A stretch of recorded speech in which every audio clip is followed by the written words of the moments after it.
All good things must come to an end. Mercifully, we are here. Post-game show. Welcome into the PHNX Cardinals podcast, presented to you by the DraftKings Sportsbook app, America's top-rated sportsbook. Be sure to like and subscribe. Leave us a 5-star wherever you get your podcasts. Johnny Venerable, Bo Brack, Bo Brack tonight, folks, if you missed the episode, had more screen time in the finale of Hard Knocks than one Kyler Murray. Congratulations, Bo. Oh, thank you. HBO's got the royalty check guys, in the mail. There it is. There it is. Look at that guy. Look at that profile. Picture. Here, let me once we take that down. Can we recreate it? Yeah, there it is. Look at that. There we go. Oh man, this is special. You don't get A+ podcasting. There we go. If you're listening to the podcast, I just showed my profile as I did on the season finale of Hard Knocks, Card Knocks. It's PHNX Cardinals After Dark, aka pour one out for Kliff Kingsbury, aka pour one out for JJ Watt's Hall of Fame career.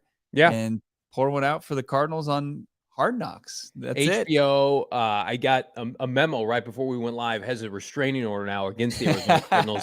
They have deemed it illegal for them ever to appear on their program again unless they're getting their ass kicked by another team that's on Hard Knocks. They said Cardinals never again appear on this show. You have a lifetime contract to never appear with HBO ever again on HBO Max. So Mike Evans in the chat, glad it's over, Vanilla. Tonight was the icing on an otherwise meh cake, at least for me. Bo might have a difference of opinion. We haven't talked about the episode yet, but man, oh man, JJ Watt, just a huge fucking parachute to this franchise to be able to put this thing down slowly without having to get their hands dirty with anything else, because it literally, from the time he announced his retirement, turned into the JJ Watt docuseries on HBO. The team was secondary, and I think by design, because there was so much other shit. And I could watch this episode, Bo, with a little bit more relaxed sense because I know change happened 3-4 days ago. But man, those last couple episodes coming into this week, it's just like, fucking show everything. Who's getting fired? What's going on? And then thankfully today, it was just like, yeah, we know what's going on. There it is. It's not The Sopranos. Spoiler alert. It doesn't fade to black. We get to see what happens with Kliff Kingsbury. Mm-hmm. We actually get to see a moment that I didn't expect to see. Maybe get into it a little bit later. But, you know, the episode kind of starts out, I'm not a film major, but there's foreshadowing as far as just kind of showing good old Kliff Kingsbury on the sidelines during that 49ers season finale loss where they go down 38-18 and Kliff kind of going through it, right? You got some insight as far as the flea flicker on the opening series where David Blaine Blau goes on the gadget play flea flicker, throws it 77 yards to AJ Green for the touchdown. It's called the Joe Montana. How hilarious was it that Kliff Kingsbury had to explain to his Gen Z players who Joe Montana was with the name of the play? But I thought it was interesting to kind of see that. And then obviously the insight, we get the comments from DeAndre Hopkins with the report coming out from Jordan Schultz the other day that, the Arizona Cardinals plan to try and trade DeAndre Hopkins. To hear him comment on the season, it was really interesting. So it was I thought it was a good season finale. I knew it was coming with the JJ Watt stuff. You still felt like, hey, it's a bit dusty in this living room here. I thought, you talk about parachute, you can joke about it. I've joked about it. We knew that it was going to be a big part of this, and he's been such a gigantic part of this loser of a season. But I loved it. I thought it was great to see, and I'll take that even though I knew it was coming. I liked Michael Bidwell's passive-aggressive speech in the locker room. Like, he was angry, but he also had to keep it together. Like, thank you, JJ. Looked directly at JJ Watt and said, thank you for saving us from this embarrassment. We appreciate all that you've done. For the rest of you sorry-ass players, right? You're gonna get your ass cut this offseason. No, but in all seriousness, I mean, it was fine. The Hopkins stuff was good. I like the quote that you sent me that he said, just basically talking about how the season's been fucked up. It's been a fucked up season, right? And he said, he took responsibility. He said, I made mistakes. Of course, I let my team down. He's talked about that ad nauseum. But man, like, you go through this finale, and I think we have a graphic here of what HBO promoted this show as to what actually took place. So fast forward. Who's the guy in the middle? I don't remember seeing that I don't guy. know who that is. He was featured in, I think he's an undrafted free agent of some kind. Kliff Kingsbury fired, JJ Watt retired, DeAndre Hopkins about to be traded, Buda Baker injured but will be back, and James Conner could conceivably be moved or released this offseason depending on a new staff. And then, of course, Kyler Murray, we won't see Kyler till October at the earliest in terms of playing. And then Bo, in quotations, pointed this out in the text message, get the job done. Job to, I don't know, embarrass the franchise, embarrass the NFL on Hard Knocks. So get this framed if you can. Go to Kinko's, go to FedEx, go to your framing service, get this put on your wall and just say, that was the most irrelevant season of Hard Knocks. 4-13. Look at that. We're going to showcase our culture, and none of those people are on the show, or they're going to be gone from the franchise. Mission accomplished. Job done. Guys. All right. Yep, you did it. No, Marco Salas, this episode low-key made you sad. No, I completely agree with you. The music choices on this, when they're going through it in the middle of the episode, kind of foreshadowing on Kliff. He's sitting there in his mansion in Paradise Valley, and he's got the fire going when it's probably 70 degrees outside, and he's kind of going through it. It did. Like, you just kind of look, Michael Bidwell said even during his press conference that it wasn't for lack of effort. As far as putting in the hard work, Kliff Kingsbury was one of the hardest working coaches he's ever seen throughout his entire life, and he's been around the football organization his entire life. So that is a testament. But at the same time, you see that it just there's more to it. There's way more to than just putting in the work. That's why the job is one of 32. And that it's just not for everybody. And it's just, as far as the NFL head coach, it's not for Kliff Kingsbury at 43 years old. I'd be hard pressed. I haven't asked this to you since he's been fired. Do you think he ever gets another chance at it again? I think if he goes and has success somewhere as an OC or a quarterback's coach, I think he'll get interviews. Sure. I mean, I think there's a far greater chance that Kliff Kingsbury 3 to 5 years from now is an NFL head coach again, but Steve Keim will never be a GM again. I think no doubt about it. That is buried, and that's usually how the league works, right? It's hard to get a GM job. I think Kliff. I mean, listen, if things turn out that the franchise is toxic beyond his tenure with Steve Keim, he can point and say, "Look what I had to deal with. I made the playoffs." So Kliff, you saw it in that interview. Like he'd come to grips with his reality.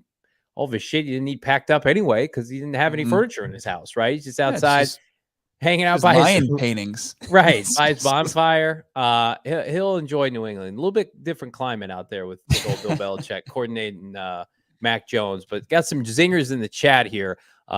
This Edwin saying, I'll get a 3x5 index card to put the poster on. Love that. And then I think Too Slim Shady puts it well here. This is a reality a lot of people face. Like, I didn't even want to watch the series. The season was depressing enough. I don't need reminders. And like, I'm with you. Like and Bo and I are probably at this from different angles. Like I had trouble watching the show because of how angry I was with how the season went.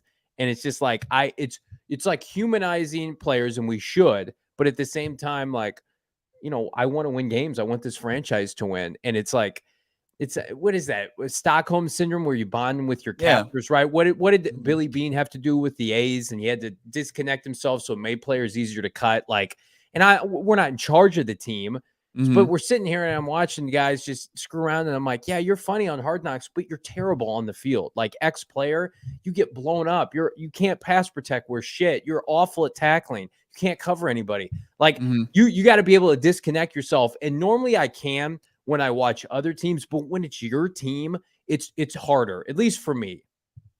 Yeah, I get it. And I'm somebody that's been, I've always enjoyed Hard Knocks. So, and I've always been pounding the table. I thought, I didn't think it would be this epic of a collapse in the fact, like if, I was pounding the table for it the previous season. Obviously that would have worked out, and that would have been fascinating to see, how things kind of fell apart at the end. But now that what we know as far as how things operate, probably wouldn't have gotten that great of insight. It would have been kind of packaged the exact same way. I mean, up until this episode, if you were to follow along this season, but you didn't follow the team closely, like I'll equate it to, like, I watched the Wrexham show about Ryan Reynolds and the guy from Always Sunny. They bought a soccer team Mm-hmm. in Wales. I didn't have any clue how that team did, so it was fun for me to watch. And I kind of went by what they told me they did. Yeah. You would have never, if that was the experience for somebody else, they wouldn't have known that this team struggled as bad as it did and had as much dysfunctional issues off the field. You just wouldn't have known that from watching that. So I think that it kind of failed in a sense in telling that story. And that's unfortunate to know going forward, because I enjoyed kind of being brainwashed into thinking that's how Hard Knock works. But Yeah. now I see how they make the sausage. That's right. And we'd be remiss if we didn't talk. We used to have guests on the show when we started, and then we didn't have guests so long anymore. ago. Jean Paul Edward Dios, great comment here. I skipped it after the Eno non-drama. I think that's when a lot of people were like, hey, I signed up thinking this was one thing and was told this was going to be one thing. Mm-hmm. And then I didn't get any of that. And then it made it all the worse that like we had a coaching firing. We had a GM health leave that happened in or after the fact. And it was like none of that was featured either. So I agree with the comment from Too Slim Shady earlier. It's like this team was difficult to watch on Sundays, and then like watching them struggle during the game, especially when you love Watt and you love Budda Baker. It's like I don't want to see these guys go through this again. I watched it on Sunday. Mm-hmm. What I had hoped for that we didn't get at all was a look inside Kyler Murray's life, Kyler Murray's personal life. Go to his house, talk to him, talk about how the gamer, study clause affected him and how he was going to prove people. We didn't get any of that. And maybe that was by design after his injury, or maybe he just mandated that I'm off limits. You can't come to my house. And I have no insight on this, but it's so bizarre.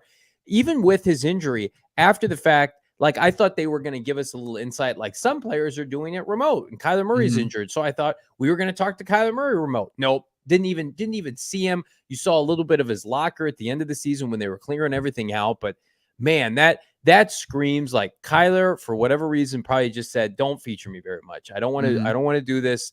And he is. I think it overstates. Can't be overstated. Like he's a very private guy, and I think this emphasized that because there are private people on the team. I would say DeAndre Hopkins, probably a quiet, private guy. But we got to meet with his mom. We got to go to his house. Went out to eat a couple times. Kyler, we got nothing outside of those couple episodes at the facility. Nothing. It was just like NFL Films mic'd him up for a couple days. That was it. Yeah, and that's what I thought we were going to get from a Hard Knock season with this team was some insight into go kind of across the velvet rope and see things that this fan base has wanted to see to maybe invalidate what the national perspective is, right? And we didn't get that at all. If anything, it emphasized some things that people view as flaws. And Kyler told us during a press conference that there was plans, but shortly after that, he did suffer the season-ending injury. He suffered, the injuries before that, and then he suffered the injury after that ended his season. So there was plans in the works, but they kept on getting squashed. And from the Eno thing, I mean, that's something I think we can kind of speak on more transparently. As far as we had a director on this show that said outright, they were going to show that there was things that they were shocked by, no doubt about it, that surrounded that situation that didn't make it to air. And, I think that the director at that time probably was talking about a Hard Knocks that he knew, and it changed by the way that from the team that they were covering and in the circumstances and things that they were covering that were almost maybe unprecedented as far as Hard Knocks goes, which has been around 20 seasons. Yeah, I mean, I'll share this to give you a little inside baseball. Like we had him on, we posted the clip, we got asked to take it down, and then we rebranded it, reposted it, got asked to take it down again, and they told us they owed us one. We're still waiting for that. Maybe it was Bo's appearance tonight. That was their cash in of what they owed us. But some good comments here, Ron, in the chat. I wish I could get my $14 back. You could call HBO Max to report credit card fraud. Kyler needs. Let's see here. I heard a lot that Kliff was more of a friend instead of a head coach. This team needs a disciplined head coach, not a player's best friend. Again, Bo used the example. I thought that just rings home. If you watch this with your significant other, your spouse, your girlfriend, whomever, and they watch Kliff Kingsbury, And what did your wife say about Kliff? I mean, I watched this last episode too. I mean, she likes him. She feels bad for him. She feels like, he's getting a raw deal. Like every time they showed him, she turned to me and kind of made frowning face and puppy dog eyes. Like, poor Kliff. And I'm like, me knowing more context and more of the situation, I'm like, look, he's going to be fine. His buddy Peter Schrager went to bat for him this week on Good Morning Football and said he's going to be fine. He's going to make a lot of money. He got a guaranteed extension that pays him through 2026. He won't get the option year in 2027, but he's going to get a boatload of cash, and then he's going to get to decide, what he wants to do. And I saw a comment, I think it was Mikey saying, he'll go to college. He doesn't want to go to college. I think that's the last thing he wants to do. I think he's gotten a taste of pro coaching beyond being Bill Belichick's intern, like he once was when he first started, and he wants to stay at this level, and he'll probably get a chance to stay at this level. Yeah, I watch it with my wife off and on all throughout the season, and he just comes across as a genuinely nice person. And if you've had an opportunity to meet Kliff and interact with him, he's easy to root for. That doesn't mean he's a great football coach. And I will go to bat time and time again for saying that when a lot of people hid from the spotlight, from the news that was coming out with this franchise, most of it negative, he was up there taking arrows for this franchise. Sure, he's the head coach. That's what he gets paid for. But what other head coaches are being asked for domestic violence charges against the running back coach, groping in Mexico City from your O-line coach, your GM leaves, or, speeding from Hollywood Brown, he gets arrested, right? Hopkins PEDs, Kyler homework clause. I mean, Kliff had press conferences and had to answer all of those questions. So I would hope Michael Bidwell was respectful, and it sounds like he was. Jackson F., I'll pose this to you, Bo. Do you think DHop is more likely gone after this episode? We saw that embrace between Watt and Hopkins at the end. What were your thoughts on that? And is this for DHop? Yeah, so there was a couple of things that DeAndre Hopkins had said there, that they said he wasn't going to play due to his aching knee, which is not great as far as his trade value going forward. That's a surgically repaired knee that he had at the end of last year. But, were they just saving him to not play in some meaningless games down the stretch? That we can try to only just speculate on that. But, from what we hear from him about just his comments on the season, saying it was basically, I try to keep my head down, do my job, but this season was fucked up. That's a quote from DeAndre Hopkins. I try to keep my head down. I try to be a good soldier. I try to just do my work and kind of drown out the noise pretty much. He couldn't even do it. This team, it didn't give him that ability to do so. Things were just coming from everywhere. It seems like if he's a guy that obviously he should pride himself on being a consummate professional, and he is, and expect the same from his teammates and his coaches and the front office members, and probably isn't seeing that. He probably wants to maybe go play elsewhere in his final, seasons where he can play at a high level. The fact HBO didn't show Kliff getting let go really pisses me off, according to Chris. Laugh out loud. I won't trust this show like I once did. I think that would have probably been a first in terms of a head coach being let go on the show. But I do agree, Chris. They lost credibility. There were a lot of omissions throughout the season because everything that this team did that was notable during the season, especially during Hard Knocks, came off the field. The on the field stuff outside of K1's ACL tear was basically obsolete. This team, again, like Bo said, I mean, you would never know how bad this team performed. You wouldn't even know the final score of the Niner game against the Cardinals. They didn't even show touchdowns for San Francisco. It was like Watts mic'd up, and then he told his wife they got their ass kicked in the tunnel at the end. So you got George Kittle kind of doing it blow by blow. Like he's like, hey, I'm catching fades and stuff. Why don't we get you in an offense? Yeah. I mean, we did see. Go ahead. We did see the Kliff address his coaching staff afterwards. We didn't get to see him step into Michael Bidwell's office. Why? Because he's fucking fired. He gets out there, he talks to his guys, and he says, hey, you guys have heard by now, they made a choice, and then thanks everybody. Just like he kind of just thanked the team at the end of the season. And so here's a question. Very similar messaging that we've seen all season long. Are those coaches still employed by the Cardinals? Are they going in? Are those coaches... Is Kliff Kingsbury fired, but Vance Joseph and all those coaches and Bill Davis, are those guys still employed? that was a report that was told to, and I think it was Josine Anderson who had it, that coaches were told that some of them will have an opportunity to stay. But, it's ultimately going to come down to who the next head coach is. Chopping wood. Wondering what you were doing. That was terrible for the audio only listeners. I promise I'll never do that again.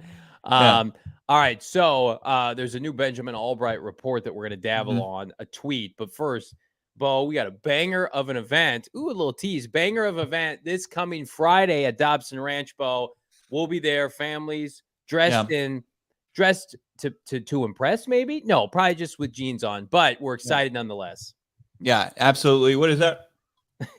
Is that Four Peaks? Four Peaks. Am I going to do the JJ Watt? Four Peaks. Delicious. That must be a new release by Four Peaks. I don't know what that is. It's water. I'm sorry. I didn't have a Four Peaks beer but I had one during the finale. And it's Four Peaks. It's tough to beat. Obviously, State 48's best brewery, and you got your old school location, 8th Street in Tempe, but you're gonna want to join Four Peaks as they're handing out beer specials and beer just samples over at the PHNX Tee Party. That's going on a couple days from now. It's Friday the 13th. Don't be spooked off by it. It's PHNX Tee Party. We're gonna go out there, hit some bombs in the bays there. We're gonna have tons of contests going on. Closest to the pen, long drive. We've got contests, prizes, merch from some of our vendors out there, and food, and that delicious drink, that Nectar of the Gods. Four Peaks, $36 per person, $120 per foursome. Can save some money if you're a diehard. If you have kids 10 and under, they can come and play for free. Plus, you got that free youth clinic. Sign up in the description here in the show notes. Get your spot today for just a couple days from now. The PHNX Tee Party presented by our friends at Four Peaks. Can't beat Four Peaks, Arizona's #1 brewery. Excellent. Four I'm Peaks, sure there's we're partners with Four Peaks, but I think they're going to look to lock up Bo with that same lifetime contract HBO has against the Arizona Cardinals. I'll be out at Four Peaks, as will Bo. If somebody wants to watch my kids for me so my wife and I can have a good time, that'd be great. Maybe put my daughter on a leash. So producer Leah says she's going to do it, which is fantastic. Nice. Watch my kids. She's their favorite. They've asked about Miss Leah. They want to do chalk with Miss Leah. I don't think we're going to do chalk at Four Peaks on Dobson Ranch. But all right. So moving on to, I think, more interesting news, Bo Brock. So Twitter streets are hopping with Sean Payton, as we talked about earlier on the 4 p.m. show. The Arizona Cardinals have been given permission to talk to Sean Payton. And supposedly, Nick Underhill on Twitter, I want to add this as well. I guess all 5 teams that have openings have reached out to Sean Payton, and Sean and his reps have only given approval to 3 of them thus far. That doesn't mean it's not going to happen, but the Colts and the Panthers, they haven't synced up yet with old Sean, which means so sad, too bad. Houston Texans, Arizona Cardinals, Denver Broncos. So, Bo, you threw out a tasty nugget earlier today about Nick Underhill and what he believed the Arizona Cardinals or anybody else would have to offer. Would you mind recapping that for the folks? Yeah, tonight? So Nick Underhill and his co-hosts were doing their podcast, and I believe it was released today. You can find it on his Twitter account, and you can kind of watch that. But I can just kind of summarize for you. Nick was asked his co-host, what do you think the floor is for compensation that New Orleans should, at the bare minimum, break away with for Sean Payton's services, since he's under contract through 2024. And he blew me away with what he thought the floor was, because Nick Underhill has been dialed into this Saints franchise since we've really been paying attention to it, especially when you brought up Sean Payton at the beginning of November, way back when. And he had the insight that Dennis Allen wasn't going anywhere. He hasn't gone anywhere. It doesn't look like he's going anywhere. And Underhill said that the floor that the Saints should, be willing to only part with or receive is if it's the Cardinals, they're not going to take their 3rd overall pick, but he would ask for their 2nd round pick, which is 35th, and then a 1st next year and a 2nd. That's his floor, which I think is a bit steep for a guy who retired and has no intentions of coming back. Nick, why don't you take my Social Security card, my pension, my 401k, go empty my savings account too. What else can I give for you? That's ridiculous. No one's paying that. However, Benjamin Albright shed some light. So Benjamin Albright is predicting that the Cardinals either end up with Payton or Vance Joseph. Those are two very different things, obviously. But the Cardinals, and we all believe, no way they give up number 3 in any scenario. Benjamin feels the same. This was on Twitter tonight. Somebody asking him, would AZ be dumb enough to give the Saints the 3rd pick this year for Payton? And Benjamin says, think they'd give a future one, meaning 2024. To which Bo texted me back the 25th overall pick. And I said, I love the sound of that because you're back in the playoffs, baby. I don't think that's out of the realm of possibility. But then I mean, if you're giving up a first next year, what are you giving up this year? You giving up 35? Or are you just waiting and just saying you can have a first what if it's next just year? what if it's just a future first? Yeah, I mean, the Saints better be careful because if they get too bullish as far as what compensation they want for Sean Payton, like what we see with 91 Coleman and what Albright's reporting is like, there is a good chance he could just sit out another year and just be an analyst for Fox Yeah. again. It seemed like he really enjoyed it. I'm sure he wants to get He's back good to at coaching. Right. But if he's going to be held hostage by a team that he helped turn around and take to, levels that they've never been to before, heights that they've never been to before in 16 seasons, with a Super Bowl title where he hoisted the Lombardi trophy for him. If they're going to hold him hostage because they want to get the best and strike as while it's hot to get the best compensation possible and hold him hostage, that's ridiculous. So I hope that he doesn't let them play that game. And I hope that they understand that, yeah, they have an asset that they can get something for, but to kind of hold out or hold him hostage would be absolutely ridiculous. You were the Aints. You wore bags Yeah. to games. Hurricane Katrina happened. He and Drew Brees and everybody on that team unified the city and helped rehab the economy there, and among other people, politicians and everything else. But they played a part in that and carried the torch for that franchise and made you relevant for the first time in your franchise's history. And with all due respect to Dennis Allen, you're back to a losing team now that Sean Payton is gone. So if you want to sit and bitch and moan that he's not your head coach, then you should just fire Dennis Allen and just say, Sean, come back here. Right. But I think it's obvious Sean does not want to coach the Saints anymore. He wants to have his second chapter like Bruce Arians got, and that he should be allowed to do so. And they're going to get compensated, right? And they're going to probably play this better than the Cardinals did with Bruce Arians. However, to your point, if Sean says, I had a really good conversation with Michael Bidwell, I think I'm going to pass on the Broncos. I think I'm going to pass on Houston. If we can get a deal done with the Cardinals, I'm going to go and coach the Cardinals. And they talked to Michael Bidwell, and Michael's like, I'm going to give you a 2 this year, and that's it. And the Saints are like, no, it's got to be a 1 and a future 1 or a 1 and a 2, blah, blah, blah. And they go back to Sean. He's just like, hey guys, like I'm not here to fuck around. I'm just going to go back. You can have no picks this year for a team that doesn't have a quarterback, that's rebuilding, that's 7-10, right? How about no picks? Because you're not going to do this cliche bidding war that doesn't exist. It'll get out to the media. Sean's preference is X team. So be happy with the compensation that you do get, especially if it's a premium pick, like a first round pick. I'm with you. From the start, I thought day 2 pick seemed appropriate. You're probably more on the side of a third. I always said maybe a second. A first round pick is rich, especially for the Cardinals, who are very good right now. Even if they have Sean Payton, they could be a non-playoff team next year. That pick could be top 20. So for me, I would do it. Of course you would. It's Sean Payton, but New Orleans, this is very ballsy of them, and they could easily walk away with nothing. I think they're trying to hedge their bet that more coaches are going to get fired. Yeah, and I mean, yeah, if we'll see what happens with LA, and it's pretty absurd what's going on with McVay and kind of the Mickey Mouse crap that's going on with him, and how he's got his coaching staff allowed to go search for jobs, but he's going to hold his team hostage. Sean, we go through 5-win seasons every year. We're fine. We're not quitting. Right.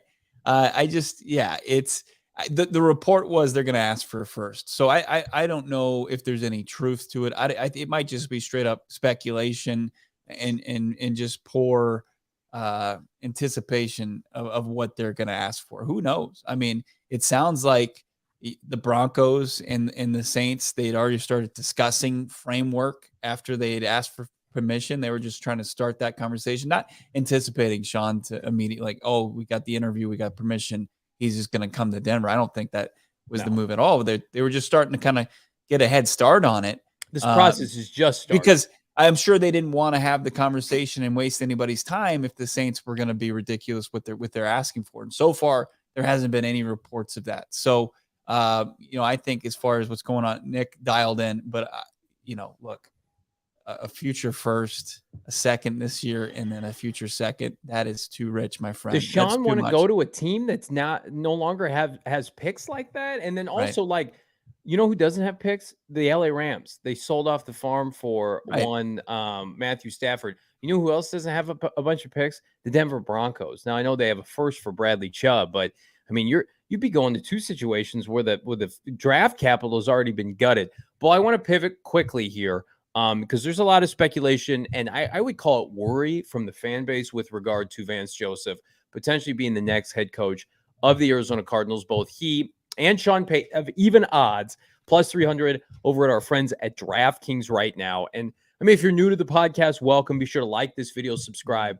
These are two hosts that you're going to find here that firmly believe that Vance Joseph is not going to be the head coach of this team. We could be proven wrong, Bo, but I just feel like after everything we've seen from Michael Bidwell, all of this Vance Joseph propping up and leaking to the media, he's a great guy, he's a candidate. It feels very telegraphed. It feels very Cardinals.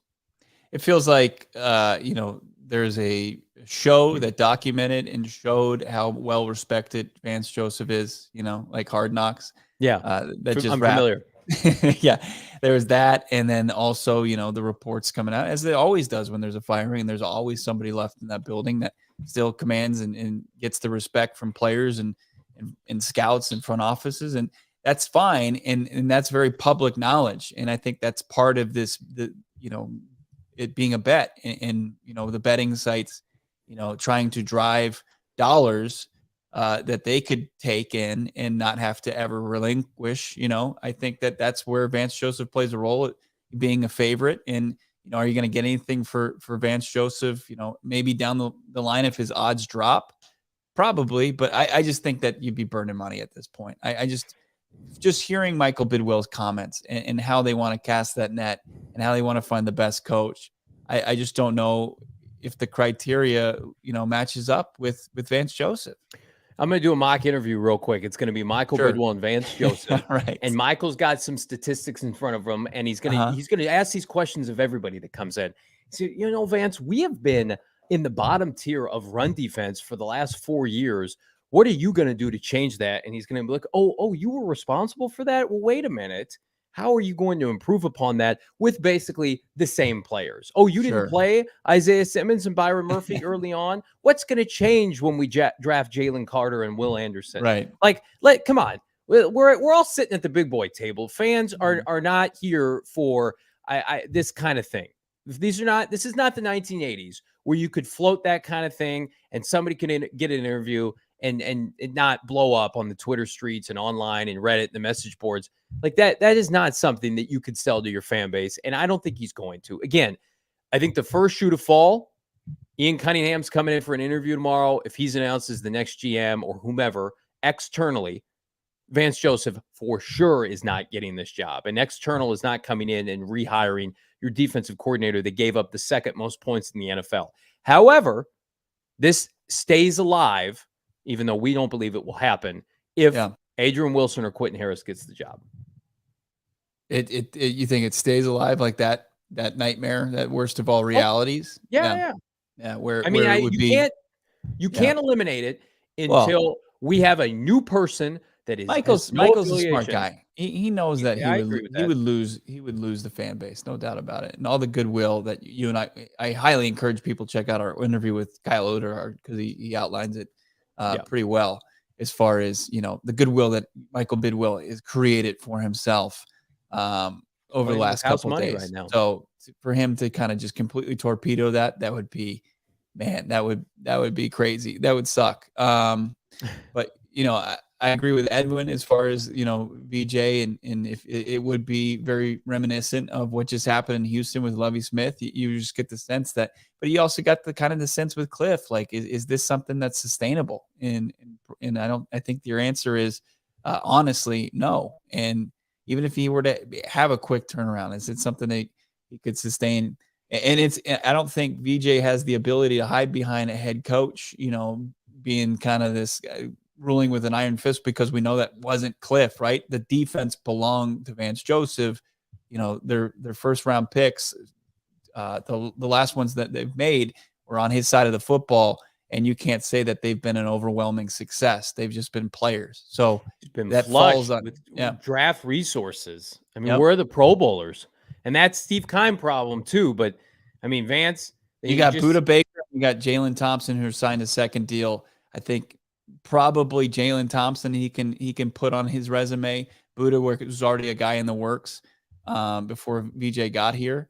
And then, Byron Murphy was good. He's been decent. But outside of that, there's not much with it who weren't kind of already proven guys that were from different coaches. Jackson F., how did Vance almost get the Miami job last year? I think we know now he wasn't close to getting that job. And I think you could have gotten him on DraftKings. You couldn't even get even money on that at one point. It was like minus 200 for him to become the next head coach of the Miami Dolphins. Then he didn't even get a second interview.